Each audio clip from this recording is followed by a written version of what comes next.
The son of militia leader Stewart Rhodes spent years plotting to help his family escape from his father's control. Now that the elder Rhodes faces decades in prison, the rest of the family is rebuilding their lives. The time had come.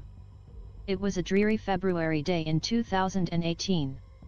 Dakota had it all planned out.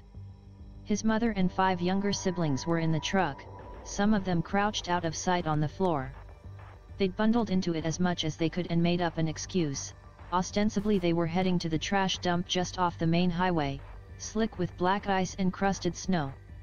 But just as they started to pull away, Dakota's father burst out the door of their remote cabin in the mountains of northwest Montana. Dakota and his mother Tasha stiffened.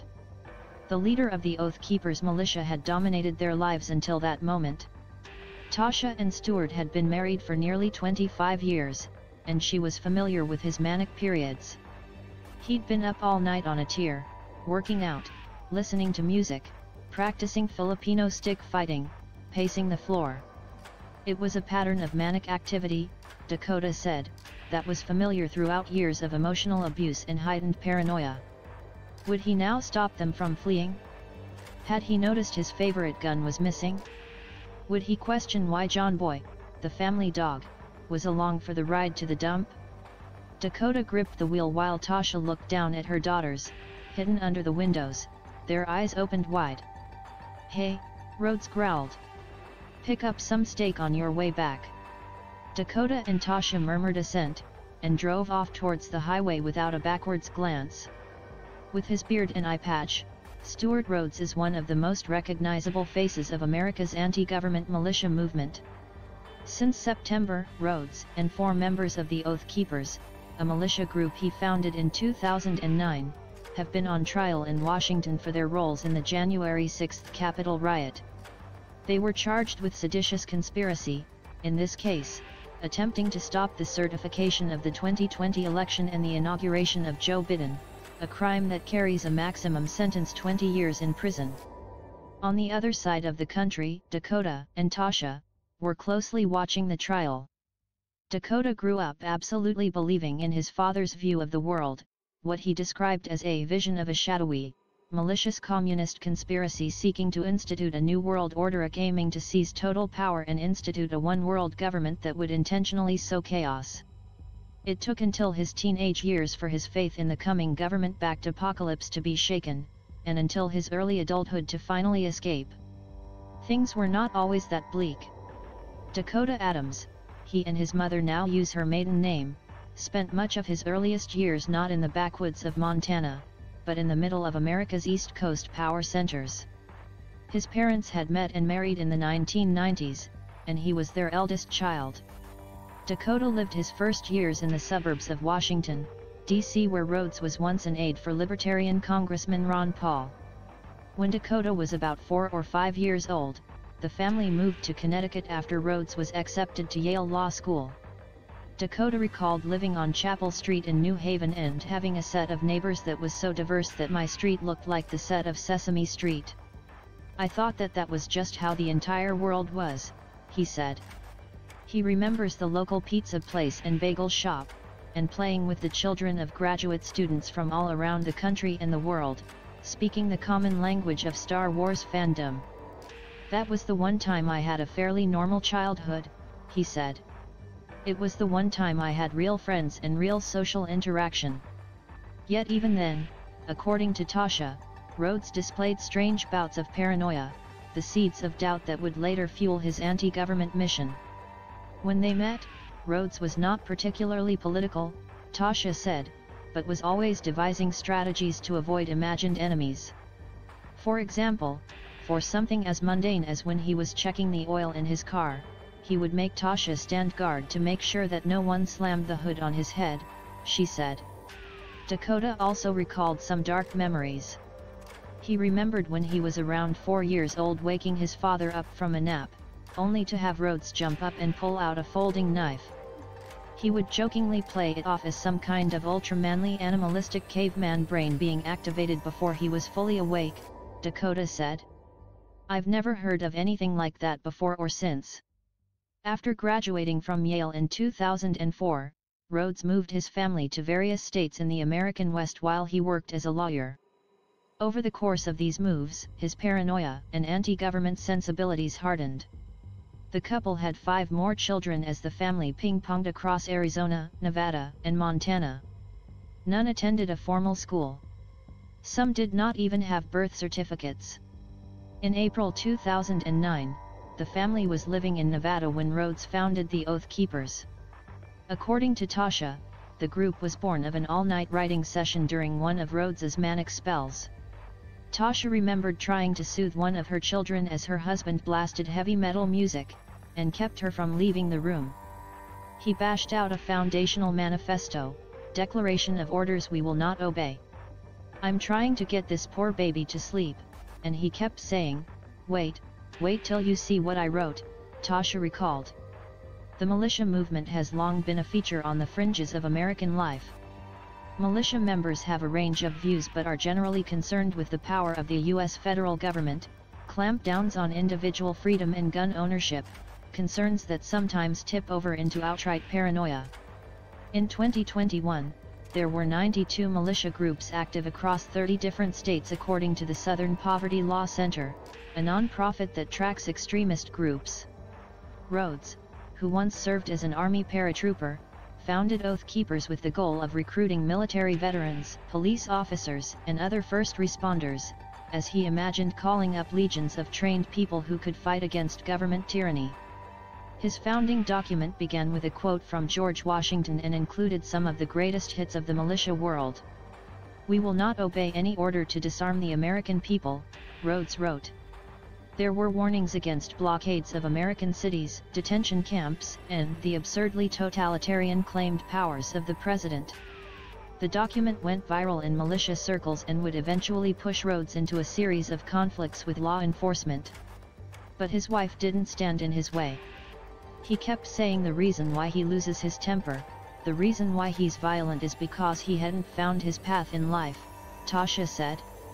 So part of me thought, well, maybe this will help fix whatever it is that's wrong with him. At first, Rhodes did appear to find his calling. In April 2009, Oath Keepers launched with an event in Lexington, Massachusetts, the site of the first battle of the American Revolutionary War. Rhodes began traveling around the country to drum up support. He appeared on conservative YouTube channels, The Alex Jones Radio Show, and even popped up on mainstream TV networks. His family became an integral part of the militia project. Family life became Oath Keepers' life.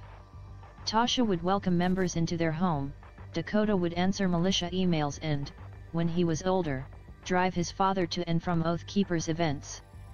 But during long stretches when Rhodes was on the road, the rest of his family felt like life was closing in on them.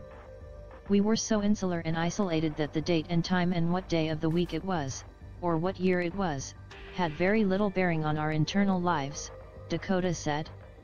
Today, Dakota lives in a one-room apartment down a country road outside a small Montana town, not far from the family home he escaped. Now 25, he wears his dark blonde hair to his shoulders, a contrast to the mostly close-cropped haircuts of his childhood photos. He has a considered, precise way of speaking that occasionally tips over with emotion when talking intensely about his family. He wants to tell his story accurately, so much so that he apologizes when he struggles to recall exact dates amid the clear threads of his otherwise sharp memory. Reflecting on his childhood now, he said he realized that the family had become accessories to the Stewart Rhodes brand. His father had made his family the center point of this cult of personality that he wanted to build for himself, Dakota said. And this reality that he wanted to spin into existence, in which he would be a major savior figure in American history. As Rhodes's eldest son, he said he felt a tremendous pressure to maintain the family facade. He was expected to take up stereotypically manly pursuits that could serve militia purposes. They included a grab bag of survivalist skills, shooting practice, martial arts training and homeschool history lessons that focused mostly on the American Revolution and the Battle of Thermopylae. Like many sons, Dakota longed for his father's approval, which was slow in coming.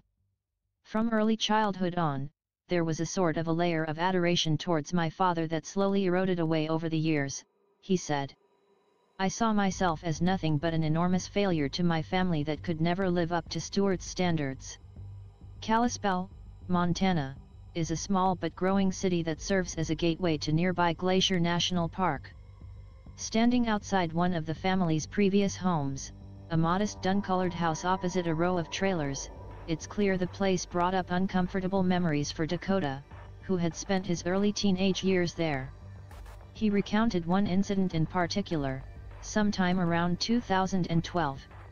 A beloved pet dog named Yeti was in ill health and eventually died inside the house. Stewart was busy with Oath Keepers conference calls and emailing people, and he put off taking my dog to be cremated, he said. It took 3 days for Rhodes to finally take the dog away. He joked about the smell of the carcass and teased his teenage son about his emotional attachment to the animal. I was struggling with the impulse to jump out and circle around to the driver's side door and yank my father out of the car to beat him in traffic, he said. Throughout hours of interviews, in tweets, and in posts on their blogs, Dakota and Tasha recounted numerous similar incidents of verbal abuse and neglect. A few stood out, like the time Dakota described Stewart choking one of his sisters on the family's front porch. Until I was an adult man, he said, I lived absolutely under the thumb of an emotional terrorist. Through his legal team, Rhodes declined to comment for this story. The small city of Kalispell was not remote enough for Rhodes. In the early 2010s, the family moved to a cabin hours to the north, in a small community in the mountains populated by like-minded militia members, preppers, and other people who usually prefer to be left alone. As a young man, Dakota spent one summer digging escape tunnels on the property, preparing for what his father believed was an inevitable government assault on the family compound. Out in the countryside, miles from the connections he'd made in town, Dakota's favored hobbies, martial arts and the Boy Scouts, fell by the wayside. Isolated and struggling, he slunk into a depressive state. He spent more and more time online, on extreme websites and forums such as 4chan, and described himself at the time as a neckbeard, a slang term meaning, to put it politely, a basement-dwelling computer nerd who neglects personal grooming. Throughout that time, spurred on by Rhodes, Oath Keepers were expanding their reach. Armed members patrolled Ferguson, Missouri, in 2015, on the one-year anniversary of protests after teenager Michael Brown was shot dead by a police officer. In the mid-2010s they were at the scene of standoffs between anti-government activists and law enforcement at the Bundy Ranch in Nevada and the Malha National Wildlife Refuge in Oregon. But even as the militia grew, Rhodes's family struggled for money. The militia charged annual membership fees of $30, which later increased to $50, according to evidence in the criminal trial. Funds were supplemented by donations. While a membership list leaked last year included 38,000 names, including some elected politicians and law enforcement officials, how many paid dues or for what length is unclear. Several people on the list who the BBC spoke to never paid anything. Rhodes has not filed tax returns since he founded Oath Keepers, according to evidence presented at his trial. The money that did come in was poorly managed by Rhodes, his family said. Expenses, survival gear, ammunition, and travel costs, racked up. While Rhodes would regale the family with stories of fancy meals on the road and militia training sessions, his wife and children frequently subsisted on bags of oatmeal and slices of dried fruit. Amid all this, in Dakota's mind, his nagging doubts about the movement led by his father crystallized further. I started to see Stewart for who he really was, and I didn't believe in the end anymore. I didn't believe in the apocalypse, he said. Time and again, his father's predictions of imminent social collapse and sweeping government crackdowns had failed to come true. That told him something. The end was not nigh. That meant that there was potentially something of my own future that I could still salvage, he said. And it meant that I had to get my family away from Stewart. Dakota had no money, no formal education, and a very small social circle. He took some steps in the right direction. He learned how to drive, and worked to pass his GED, the equivalent of a high school diploma. But the real transformation came after a random encounter at a petrol station while driving his father back from an Oath Keepers meeting. A clerk there told him about the local volunteer fire department. Dakota agreed to come along to the next meeting. It turned into the break that he needed. Joining the fire department exposed Dakota to a new set of values that initially seemed to mirror what he heard at home, lessons about civic responsibility and preparedness. But at the fire station, people weren't talking about ancient battles, stockpiling guns and food, and raging against the government. They were getting out and helping people. The experience expanded his social connections and led to paid jobs miles away from home, fighting wildfires as far away as California.